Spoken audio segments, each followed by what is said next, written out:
Hello and welcome back to Absurdity. My name is Ryan Becker and I am joined by our elegant co-host, Henry Johnson. And we are thrilled today. Not really. Actually, we're pretty bummed about this one. But it is an important one for us to do. And that is simply because on Absurdity, we talk about all things absurd in religion, culture, and society. And one of the true tests of the integrity of this show is that we're willing to do it when the absurdity happens in our own backyard. Correct. And we have talked a lot about things happening in the evangelical world. We've talked a lot about things happening in the cult-ish world. We've talked about, just last year we did 2 episodes on the Josh Duggar stuff, which is religiously tied. And it's easy to criticize when it's outside, but it's a lot harder to criticize and be 100% honest when you have to look in the mirror a little bit. Now, when we say that, though, we're not saying Henry and I did something dumb, but rather something is happening in the denomination that we belong to, which is the Seventh-day Adventist Church, and we felt it important that we don't stay quiet about it, but rather we talk about it too. So, you may have heard about it because it actually made rounds outside of Adventism. And if you haven't, then we'll give you some background too. But Henry, do you want to, for those who have no idea what Adventism is, can you give like a good luck 30-second synopsis or a minute synopsis of like what this denomination actually is? All right, this is way oversimplified, but the short is it is a denomination that came out of the Second Great Awakening in the United States in the 1840s and 50s, primarily in something called the Millerite movement that was started by a lay Baptist preacher. And he believed through his study of the scriptures that the second coming of Jesus was imminent, and his followers came out of a lot of different denominations at that time, although it was primarily bankrolled, interestingly enough, by a Methodist pastor in the Northeast. But in any case, multi-denominational front, they set a date for Jesus' coming in 1843, then reset it again for 1844. And for all of you that have any religious background going, wait, can anyone know the day and the hour of Jesus' return? Yeah, you're right. They were wrong. It collapsed, obviously, when, surprise, the Lord did not return. And out of that came several different denominations for different reasons, and we're not getting into that history because I've already gone past 30 seconds. But the short of it is, about the time of the American Civil War, one group that came out of that Millerite movement finally established the Seventh-day Adventist Church. The name says primarily the 2 big things they were known for at the time. They believed in worshiping on the 7th day of the week versus the 1st. So Saturday versus Sunday, there's the 7th day. And then Advent, like Christmas that we just passed, think they're looking forward to the second advent of Christ. And that started a movement that now has 22 million active members. I think there's more than that on the books, but that's on the books. And as we all know, books aren't necessarily accurate. So in any case, it's a worldwide church now, existent in all but I think 15 countries, at least officially. And we run the second largest private hospital system behind the Roman Catholic Communion, and are very active in private education, hospital systems. I think we also have the second largest education system in the world as well. I believe so as well, as far as privately run. So The church has been active. It has been involved. It has a history of being active in their communities. And, if you want to find out more, you can find it. But just know that for today, this is a established church, which means something. Bum, bum, bum. It means bureaucracy and inertia and all the things you would expect, whether you called yourself Catholic, Baptist, Methodist, Episcopal, Presbyterian, Jehovah's Witness, whatever. Although, to be fair, I think Jehovah's Witnesses are a little... Anyway, point is, insert your name here and just begin to think, oh, this is going to be good. Yes. Go, Ryan. And one big caveat to understand this story well is that the Adventist Church does have layers of its structure. And so pastors, for example, this is the part that's relevant. Pastors are not necessarily employed by their local church directly, but are employed by one level of the next layer of church structure, which is a conference, which typically covers about an area the size of a state. So think Florida Conference, Carolina Conference is actually both Carolinas. So those regions, though, are similar in in size. And so the employment and a lot of stuff is handled at the conference level versus the local church level. And that is an important caveat to this. So back in November, a story broke, and it broke around the same time that I got married. And Henry, I think you were still away in jump school. I don't tail end of October. Fully remember, but yeah. But this story broke when we were on break, so we didn't cover it originally. But pastor, known as Doctor, because he does have a PhD, Dr. Burnett Robinson, who was the pastor of the Grand Concourse Seventh-day Adventist Church in the Bronx, New York, and he was a part of the, I believe it was the Greater New York Conference, and he was during a sermon, which we can't find. No one can find like the full sermon at this point. We can only find the one clip that was shared. Yes, I think it's been removed. Yeah, he shared a clip, or he shared in a moment of his sermon where he essentially said, and there's a trigger warning over all of this now. Yes. He basically said that if you're going to, I would say to you gentlemen, this is what he said. I would say to you gentlemen, the best person to rape is your wife. Now it has become legalized rape. And he was, there's no context in which that statement on its own, or like that statement fits, that is correct, unless the context is condemning the statement. Like this is so brain dead wrong that, and inappropriate, and rightfully so, went viral for all the wrong reasons. Wrong and right reasons, which is correct. Accountability. The Greater New York Conference a few days later did release a statement that essentially said, we don't condone this. We're actually going to be increasing the education towards our pastors and all conference staff and members. But they released a statement also saying that Robinson deeply regrets the statement and knows it caused injury and has given an unqualified apology. The conference said that Robinson had been put on immediate administrative leave, but within a few days, he then was no longer employed by the conference. What I find interesting about this is you can definitely tell lawyers got involved, because for them to say Robinson deeply regrets instead of Robinson, like he's the one that had the podium. And in my opinion, he should have been the one to apologize and own it. The statement and also instead, come out after like the Washington Post picked this story up.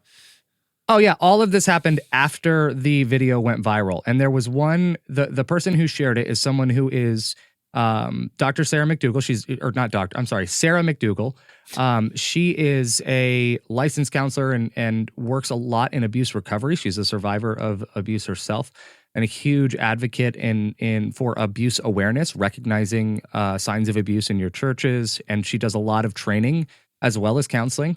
And I'll just link her stuff in the show notes and episode description so you can check her out, because she's great. She's been on this show before, and she is a friend. I greatly respect the work that she does. She's the one who, when some members shared it with her, she's the one who gave this, kind of kicked this off as far as its virality was concerned. But in a comment on the original, cut that little clip from the sermon, she's not the one who cut the clip. Else? Someone else sent it to her. But it was her post, I think, that originally got all the eyes when it did go viral. And I would say there was one comment that I believe she had shared that a source, and she does work directly with a lot of church organizations. So I don't take this comment just as hearsay, but I do remember seeing her say that up until it went viral, the conference response was essentially, that was really dumb. Don't do it again. And a slap on the wrist. So the public accountability is what drove a kind of remorseful statement and then an apology from Robinson. But the reason we're bringing this up now is because, do you want to talk about what happened now? The reason we're doing it now? No. You can still intro. I'm just going to say this. It's not that I want to preface this by saying it's not that we turned a blind eye to it. There was just stuff going on in life, and when it looked like he was out of employment, we were kind of like, well, okay. The situation resolved. Good. It resolved. We don't know all the particulars, but, pray for those that are hurting, and I'm glad he doesn't have a platform to speak, or at least not in our church. And then, dun, dun, dun, dun, dun, Ryan, keep going. This is why we're talking about it. Yep. In early January, Pastor Robinson, now no longer employed, or Dr. Robinson, he showed up in a church event at the conference office in Jamaica. Yeah, so he's left the country for this. So he's left the country for this in an interview with, I believe it was their conference president. And he goes off in this interview and talks about his experience. And here is and we'll link to the clip in the show notes for you too, but he says that he maintains that everything in the sermon was actually empowering to women and that his life has been woven around women. He describes the handful of women in his congregation as malicious, calling them the Gang of Five and blaming them for posting the clip. He defines the women who posted the sermon segment as agents of Satan seeking to harm him by posting his own words. I love that. That's a direct quote. All of this is a direct quote from Sarah McDowell's actual Facebook post where she summarizes the clip itself, but you can see the clip as well. He derides his administrative leadership for going into a panic, and he says they pandered under pressure and did nothing. I did not get the defense of any of them, is what he claimed. And he claims he had already planned to retire and simply moved his retirement date forward. So he made a preemptive strike by choosing to retire early. The way I read that and hear that is I chose to quit so they couldn't fire me, so I keep my benefits. That is quite literally all I see there. And to me, Henry, I don't know about you, but this really strikes me as someone who would give an unqualified apology for the statement that they so clearly regret making in their sermon and the position they took. I see full evidence of that original statement released in New York at the time of his retirement, where it said that he was so very sorry for the hurt and pain that it was caused. And I see it as a man that, true to principle, is standing for the rights, hopes, and ambitions of women by meticulously undermining and slandering them and not even giving them human agency or even giving them names, and then leaving the country in his great wisdom and courage to therefore sit behind a computer screen and say they're garbage. Yes, I see much apology and hope right here. Yep. And I think that was sarcasm, by the way. Yeah. So let's be clear. This is dangerous and entirely inappropriate empowerment of someone who does not deserve to be on a platform at this point, who has ruined that privilege and had that privilege taken from them. In fact, the Greater New York Conference was even quoted by, I believe, BET as saying, like, he won't be serving in any Seventh-day Adventist church. And I think the caveat to that is the only thing they have control over is whether he serves in a church in the Greater New York Conference. They don't have control of that outside of the conference. So correct. That is a statement that is... they removed his credentials, which if he retired... more of a bureaucratic standpoint, yes. Yeah. So the problem with this, on top of the empowerment and enabling within this part of church culture, is that it means that the statement that the Greater New York Conference made, there's kind of one of three possibilities. Either one, this is the way that Robinson always felt, and so he lied about the apology in order to be able to retire instead of being fired. Number two, the second possibility is that he lied, or he did apologize and either didn't mean it, or no, he did apologize, and then now there's a revisionist history, and he's like, no, you know what? I'm actually angry about this, and now he's kind of, though his statement about making a preemptive strike by retiring early, to me, says that's not the case, or three, that the conference lied about the apology altogether. I am more likely in the first camp of the apology itself being a lie, not the conference statement being a lie. Right. And I can see that conference leadership choosing, or administration choosing to just go with it the second they had it because of the legal protection too of one and done, and just be done with it. They want to be past it, but it casts a light on that because that's problematic, and it's problematic because it really seems that they didn't take appropriate steps to educate him as to why this was inappropriate too. I don't know what they did, but it seems like there was really nothing here. Again, if you retire, to a certain extent, power do they have? They can't compel the individual to go do anything. Yep. This to is add just, to the list, what also bothers me is not just that side of it. What bothers me is now there is another church entity. Yep. Right. So we're all supposed to be part of one big world church, and you would think there was certain cooperation or something. In other words, let me give the benefit of the doubt. The president of the Jamaican Conference or North Jamaican Conference or North Jamaican Union, whichever one it is, I forget. I'm not as up to our structure elsewhere, but there is no way they couldn't have even done a 5-minute Google search and known anything about what transpired. I mean, they would have had to know enough to either, to invite this person on this program. Because I don't think he went around the world trying to find who would put him on, but maybe he did. I don't know. But to invite him onto an official church program, because I think this is like a program that this president, on behalf of the church in Jamaica, hosts once a week, pretty regularly, something like that. So you're using church resources. Yeah, it's the North Jamaica Conference. Okay, North Jamaica Conference. So you're using church resources to give a platform to someone that another entity in the church has removed or at least allowed to cease employment. And then you give him that program not to figure out repentance or to talk about, the wounding of whatever and why this was inappropriate. But you basically give a platform for this individual to do revisionist history and then further attack and maim and harm women in ways that, this was the irony of it, right? Again, there's no context, like you said, in which the statement, if there's anyone you're going to rape your wife, is appropriate. But if he wanted to argue somehow, well, this is out of context in biblical marriage or whatever, now he's moved on from rape of the wife to women are agents of Satan. Don't get me started on that theology, right? Which is not unique to Adventism. It's the wider Western Christian world and their headship theology and bad views about women. We talked about this some in the Duggar episodes.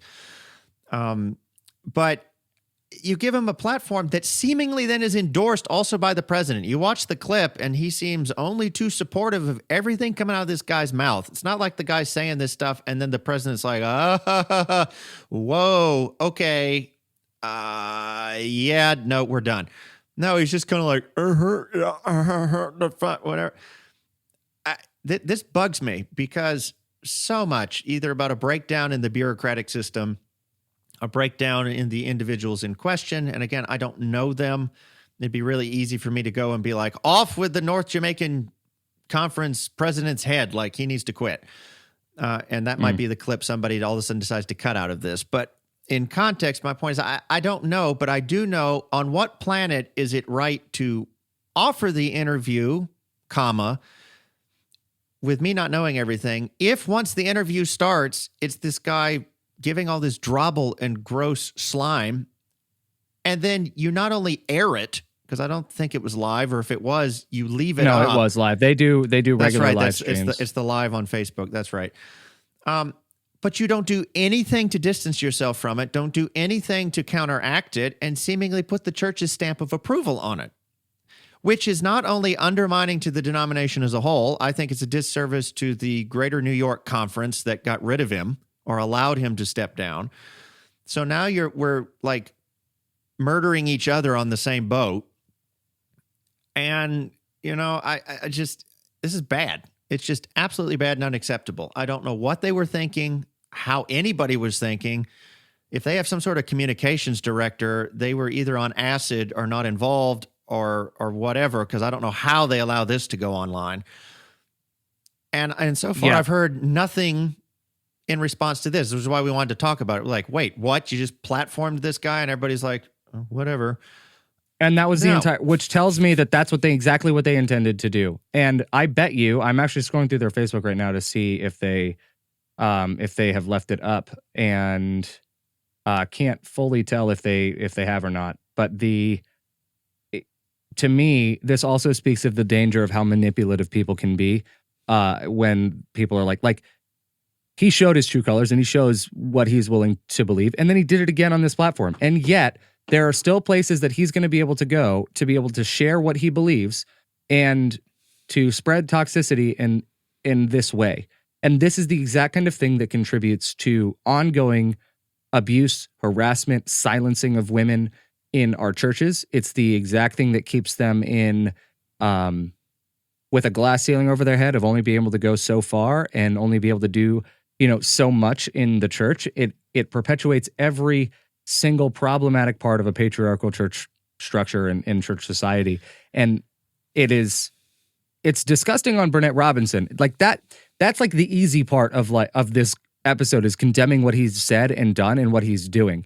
But he is not the only person that has gotten away with something like this. Yeah, and this shows massive loopholes in the bureaucracy of a world church that you could drive a truck through. Because this is not the only incident that we've seen. And again, this isn't like wow, bash the thing, but I mean, it's just relevant to the topic. Too often I've seen once the lawyers get involved, once the church bureaucracy decides it has to start moving, they always seemingly default to giving the best possible outcome to the victimizer than the victim. And whether it's intentional or not, they allow certain loopholes to give platform and okay kind of parachute landings to these people. So for example, this might be a little nerdy insight into the workings of the church that needs to be understood. When they allowed him to retire, Greater New York, now we're backing up to the initial incident.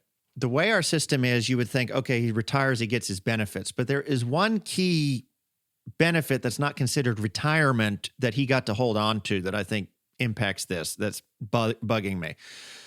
In our system, because this is not, the Seventh-day Adventist Church is not one that's a bunch of, it's not a loose coalition of independent churches.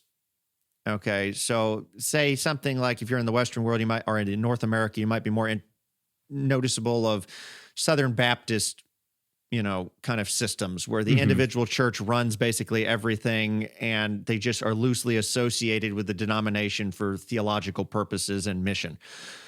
This is much more where, as we said before, the pastors are all employed by the denomination. And I think there's some benefits to that, and that's a different topic for another time. But the point is the credentialing of them. In other words, there's licenses and ordinations that take place. So basically something the denomination does to say this person is trained, this person has a right to speak for the church, this person has a right to act on the church's behalf in certain things. We have this kind of system. And there's been debates in our church about women and being ordained and all those other stuff, different issues. But the point is, I believe this pastor is ordained. He'd been in the church long enough. He'd probably gone through the system. He's received an ordination credential. And what that means from a church perspective in our global church is that once someone is ordained, because this is not independent churches, it's a global church. Once an individual is ordained, they have the right to fulfill the duties of a pastor in two unique ways. One, they can operate anywhere in the world church with that ordination. If you're licensed, you can only operate in the entity that's licensed you. So if he's ordained, that means he can go to Jamaica, he could go to Russia, he could go wherever, and he technically has the right to baptize, preach, teach, open, close churches, etc., as he wishes. Okay. And the second thing, right, is that he can do all of that even if not employed by the church. So an entity of the church. So he doesn't have to be on the payroll to do this. So when he retired, it did two things. He not only got to keep his benefits, but he keeps his ordination credential, which allows other entities, whether knowingly or unknowingly, like it's interesting to me this happened outside of the country because it might be a teeny bit harder to see, but okay, again, come on, Google, right? He could go to a Jamaica, he could go to Spain, he could go to wherever, and if they're not really in the know about what you did in another part of the world field, you can just show that credential and be like, I'm a pastor, I'm in good standing, or else I wouldn't still have this thing. And let me preach, let me go back into my career, let me do whatever. And it gives an excuse for people like North Jamaica Conference. Again, I'm not giving them as much excuse because Google, but to turn around and go, well, he's still a pastor. What were we supposed to do about it? And this is what angers me. There should have been either some sort of censure or maybe not initially. Okay, let me phrase it this way. Maybe not initially. Maybe he lied to them. He's apologetic, whatever. But now especially that we're seeing there seems to be no contrition, no recognition of wrong. In fact, now a campaign to go harm other women and defend nobody but himself. Those credentials need to be gone. He does not need to have the official endorsement of the church anywhere. If he wants to go running around the globe trashing women, he can do it without the official premier of the church as a function, which means now unions, which is a level above these conferences that are involved in that. I mean, I have no shame in saying, and it's kind of weird to say because I'm employed by the church and they might not like this, but someone needs to haul in before a union and either temporarily remove those or remove those ordination credentials. This is unacceptable. Until he gets help, he needs to stop getting given a platform by the church to harm other people. Yeah. Well, and I do want to be fair to churches in other countries or church leaders in other countries. When something like this happens, just because it's viral in America does not mean it's viral everywhere. And if someone does have ordination, no one's calling their conference and saying, hey, is this person okay? Is there any reason why we shouldn't? That just doesn't happen because the ordination is supposed to serve as that kind of official stamp of approval. But it'd be one thing if this interview wasn't about this at all and he was just there to talk about ministry or in general or talk at a local church. Preach. Right. That's what I'm saying. What I'm saying is it'd be different if this was like a local area where it's not very likely they would know about this. I can understand where a church invites a pastor to preach or do something, not having any clue about what happened. And to North Jamaica's credit, at least they removed the live stream. I can't find any record of it. It skips from January 5 to January 8, and this was on January 7 that the stream actually took place. I know, but this is... They intentionally interviewed him about this. Yep. And intentionally interviewed him about the topic that had happened. So that's what I'm saying. This isn't like, oops, they didn't know. Let's give them a little bit of a pass. There's no way they didn't know. Yeah, and that's what I'm trying to get to is like that's the difference here. It'd be one thing if it was some local church randomly that wouldn't realistically know about this, but this is way too close to the US. Too many people know about it, and he was specifically given a platform to talk about his perspective of it. And they never pushed back on it. Nope. It is. I mean, I'd be mad if I was the president of the Greater New York Conference. I'd be furious because this is now your contemporary somewhere else sticking it to you. So you're not helping them get out of legal liability either or deal with the trauma that they've been left with because he left his church. It's still there in that conference. I mean, and there's still, there's, as far as I know, I can't find any statements about this. If there were any, I'm sure there were phone calls made and emails sent, emails exchanged and meetings happen, but there's nothing about this that says we regret this, we're sorry. It looks like they just deleted the live stream to do the less than the bare minimum to remove it. And even then it was just probably to remove it to avoid the terrible comments. And we don't want people continually taking these things out of context. And this was a disgusting interview, and the fact that it was platformed like this is even more disgusting to me. Like I said, I forgot about this. He did say during the conference interview, this is what Robinson said: "No man has the right to rape neither his wife nor anyone. Rape is a crime. It's criminal. And yes, a man can rape his wife because sex must be mutual consent. If she says no, let it be no." So he makes that comment of, yes, a man can rape his wife. It's not like approving. He's just saying like literally it's possible because it requires mutual consent. If that's really what he believes, then why did he say the other thing? And why was this so difficult to apologize for? Like, but what he's doing is saying they misunderstood me. It's their fault. This is gaslighting. It's all in your head that what you think I did is wrong. This is all on you, not me. I didn't do anything, and now you've ruined my ministry because of it. That to me is disgusting. And now let me go out and ruin 5 other people that I didn't even know about before this. Who knows in the world who they are, and crush them because I'm going out, so I'm taking people out with me. On top of the fact that we already are dealing with in our church a growing division between different parts of our global church, of differences in opinion, in many cases differences of theology and difference in policy, as all of those relate to it, and what policies extend out to the global church. And things like this do nothing to help unify, because it literally is, this is what happened, and this is what it does is it paints his victimization as a product of Western civilization and Western culture, and this idea of cancel culture and, all of this stuff that, and it further stereotypes people, or it further stereotypes America and Western civilization against parts of the world that may view us differently, and that we've already been having troubles building more positive relationships with, in order to work through some of the significant issues that we have to deal with. So people who only hear Robinson's side, that's all that just perpetuates all of this. Like, it continually, and there are layers and layers on top of, we could get into, we're not going to, because partially we don't fully understand it, but there are significant cultural layers to what factors contribute to them platforming him like this. And there are theological stuff that are, theological errors that lead to it as well. And to me,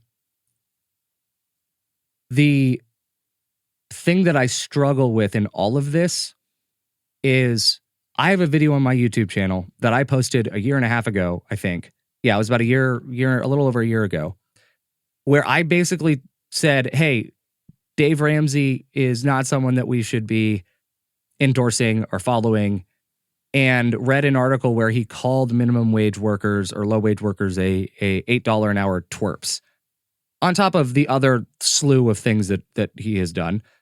But I would say that, and argue that none of the things that I've seen him do, or not I've seen, but that we've seen in the news that he has reportedly done, to me, are as bad as stuff like this. They're bad, but they're not as bad as stuff like this. And yet, when he makes a comment about $8 an hour twerps, that was enough for me to be like, see, we shouldn't be a part of this. And yet, this stuff happens in my church, and I think, man, I leave other organizations for far less than this. Mm-hmm. So why am I still Adventist? And ultimately, that's the question that's causing a lot of people to leave in our age group, especially, is like, I don't need. All it takes is me to find out that, like, some company is using child labor in the production of their clothing, and no, I don't buy clothing there anymore. And yet this is, which, good luck finding companies that aren't like fully locally made. And then this stuff happens. And I know that in commerce and in the market in general, there's, to some degree, it's almost impossible to avoid some form of unethical business practices and labor practices that contribute to this. But man, that's a hard question to ask, is why do I stay when I was willing to leave other things for so much less than this? And that's something I'd love to talk about and discuss. I don't know, Henry, what your initial thoughts are, if that's something that you've asked yourself, but that is something to me that is a critical question to be able to answer. I mean, I definitely agree on it being a critical question, and I would be remiss if I didn't say that there are many times, and it sometimes grows as time goes by, where I'm torn between a message that I believe in and an institution that supposedly is shepherding it, that is fast going down the garbage disposal. And you're right. I think that would be an interesting discussion to have. Now, admittedly, I'll just be fully transparent with people. It is a somewhat nervous one to have in a online setting like this. I'm not saying I wouldn't have it, but just to be fair, people are like, yeah, well, why don't you have it? And if we don't have it for some reason for the next several months, just recognize there's a lot that goes into it too. Ryan's a teeny bit spoiled now in this regard, but when you're employed by the very thing you're now taking a bat to, it puts you in a very unique position. And that is kind of selfish, and I admit it right off the bat, because obviously I eat and keep a roof over my head and take care of my family with it. And so I get totally why people just roll over and don't have that conversation. So that's kind of an aside. It is one that needs to be had, because I struggle with it more and more. Like I make no shame about it. I love the Seventh-day Adventist message. The institution has even personally burned me more than once. And it becomes extremely hard when other people affected in those same situations walk away, and I totally get why they do. And then they look at you and go, well, why are you still there? Right? Are you supporting that then? Or are you a coward? Or so I'm with you there. It is a struggle, and that's another reason why we're trying to be honest and having this conversation in a public setting when garbage does happen. We don't want to just be known as the people like, yeah, it's easy to poke at everybody else, because sometimes I think that's the defense mechanism. If we just say everybody else is worse, so then I feel good about staying. No, we're all in this sinking boat in the sense that Western Christianity has corrupted itself and taken a lot more interest in being American or being Western than being biblical. And that's another topic for another time that we've alluded to in some of our Christian nationalism conversations and whatnot. But as a whole, to swing it back to this topic, I think recognizing, you're right, I don't know everything, and recognizing, like you just said, that there are some cultural issues probably at play, and there's a whole lot of weeds we could be digging through and get sidetracked on over this issue. But in short, I think what makes me more confident to be angry and vocal about this is that you can strip all of that away and still have a very basic, glaring bad that I think there are ways you can quickly address.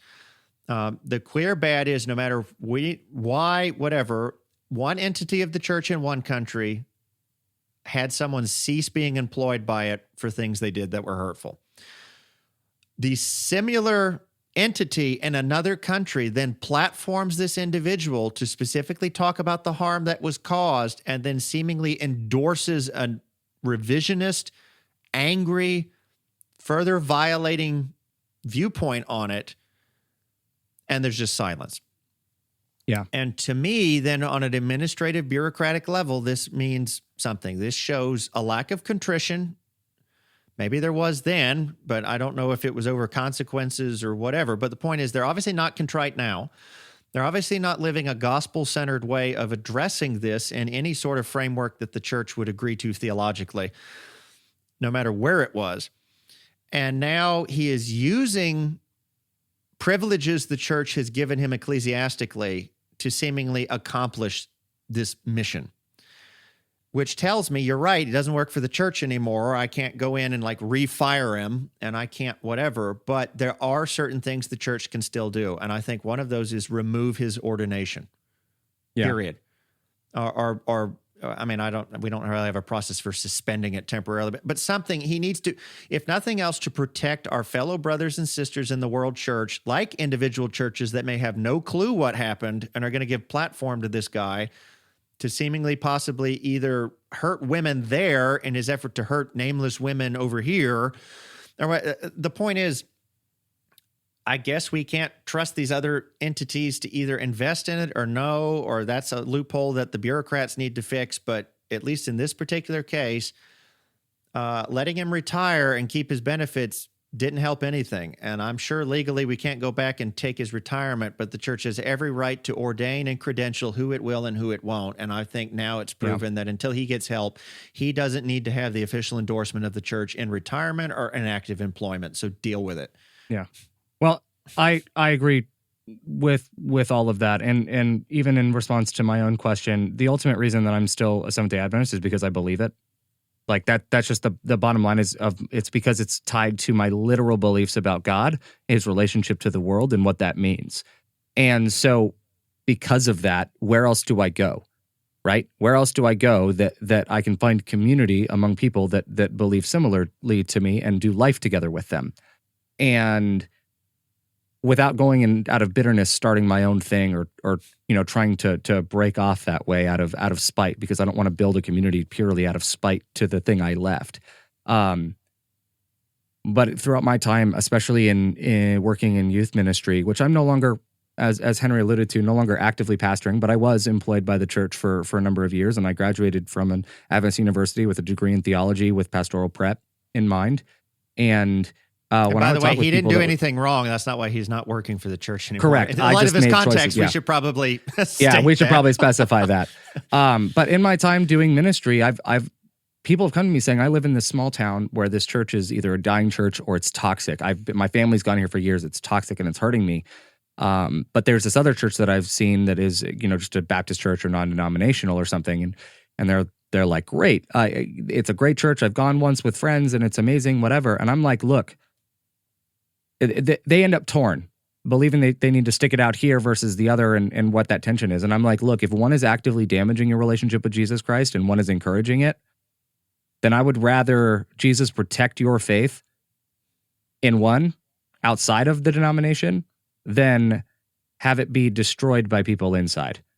And that's just the bottom line. And I am with you in understanding why people have leftover things. And my line is different from someone else's line.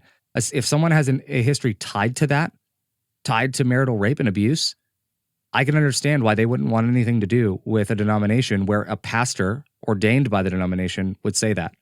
And who knows how many times he's said it before. There's no fault in, I don't find a fault in that because you need to go where you are safe. And if you don't feel safe somewhere, I understand it. But I also agree with you here in saying this is one or a few entities. And yes, this does happen in a lot more places. This place was just the live streamed incident.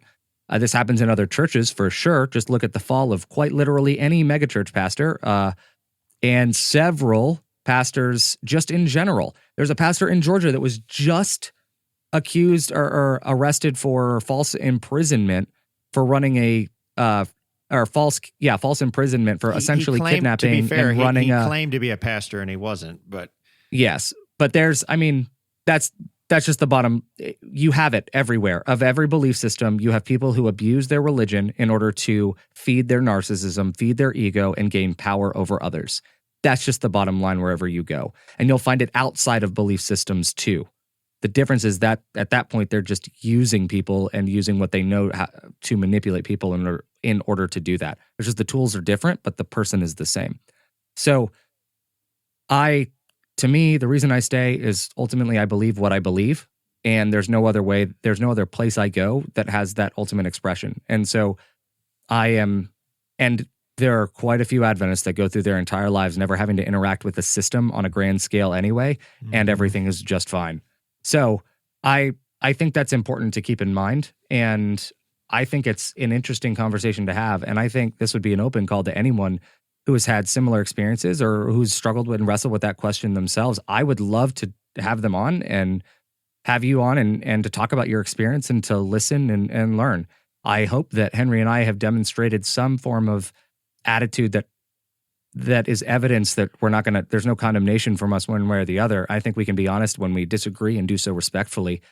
So I would love to hear good, bad, ugly, whatever kind of experiences you have, let us know, either reaching out through the show notes or comments if you're watching the YouTube stream of this. All of that helps us and helps us create quality content that can help other people too. And if your story can be helpful for someone else, that's some of the best meaning I've found from some of the worst things that have happened to me. So that's an open call to anyone, really. We'd love to connect with you. But Henry, any final thoughts from you on this, or is there any other thing that you want to talk about before we close out? I thank everybody for always listening to us working through some of this, because it's kind of a weird world we live in that we can thought process some of this with a lot of people watching. And so sometimes that's good, and sometimes the rawness of that can either not come across as we'd like or further wound. So we apologize, and I apologize if any kind of righteous anger or seemingly unrighteous anger or whatever it's further traumatized anyone in that conversation. And thank you for being patient with us. Obviously, as we're even grappling out loud with, like Ryan was saying, where's that line individually in a world where we're realizing just how more interconnected we are. You can't just be a silo unto yourself. And probably just final thing I would say is maybe some of the anger to this, even in me, is my own baggage with things that I've experienced from the institutionalized church for sure. But also, I'll also be fair. I was a little late to the party. I just finished going through like all 14 hours of the Rise and Fall of Mars Hill podcast from Christianity Today. And I just finished that right as we had chosen to talk about this topic. And for those of you who have no clue what that is, that's talking about Mark Driscoll and the rise and fall of the Mars Hill Church in Seattle. He was kind of big in evangelical Christianity for a while there. It's a great podcast, by the way. I know there's some people who are like, well, it didn't really offer any solutions or tell us anything new. At least for me, it was kind of some new information.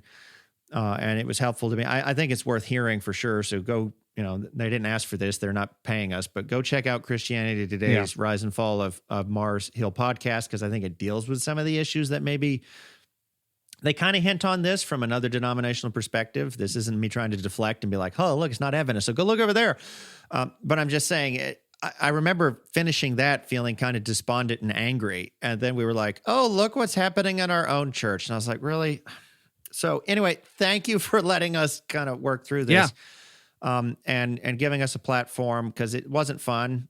And we're still wrestling with it, but and I also want to thank Ryan on air too, because he brought up, he's like, we need to be fair to our listeners and let them know that we're not just pointing fingers everywhere. That we're trying our best to be fair across the board. And I said, yeah, let's do this. So we felt like we needed to do it now, and maybe because of that, there was other things I even needed to work through before we did. But I'm glad we've had this conversation. So thanks for putting up with us.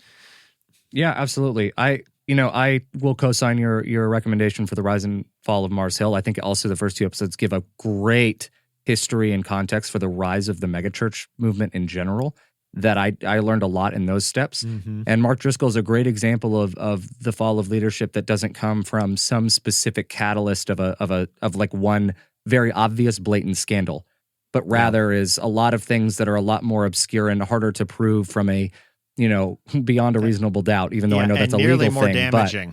But yes. And it's looking at an aggregate of things rather than just the one specific catalyst. And I think that's a really important thing to learn about. So I co-sign that absolutely. And props to CT, by the way, totally nerd moment, but their intro is one of the best podcast intros I've heard ever. I love when that. You partner with King's Kaleidoscope, who came out of Mars Hill. The subtlety there is not lost. Nope, not at all. Yes, and thank you for the kind words, Henry. We do believe in trying to be. I mean, there was an episode where I said something really stupid in the middle of the episode, apologized for it profusely throughout the rest of the episode, and kept it in because that's integrity to us. Yeah, we can edit out mistakes, but if we're just editing, if we're trying to make ourselves look better than we are, or our behavior, we're trying to hide bad behavior rather than just editing out like an error or like an actual factual thing or something, then yeah, that's not integrity to me. And so I believe that's important, and we want to do so with the topics that we cover. So thank you everyone for being on the journey with us. If you want to know more about the Adventist Church, as if this was some sort of good advertisement for it, but if you want to talk to us about it, we're open to just conversations. It's not like you have to come on the show to talk to us. So you can just reach out, and we would love to have. I've had several conversations with people before about any number of things, and I'm so grateful for the listeners that we've connected with. But yeah, thank you everyone for listening, for being a part of this journey with us. We love you and appreciate you and the time that you've given us as well, and the role that you've allowed us to play in your lives, even if just for the duration of our episodes. So thank you so much, everyone. We'll see you next week.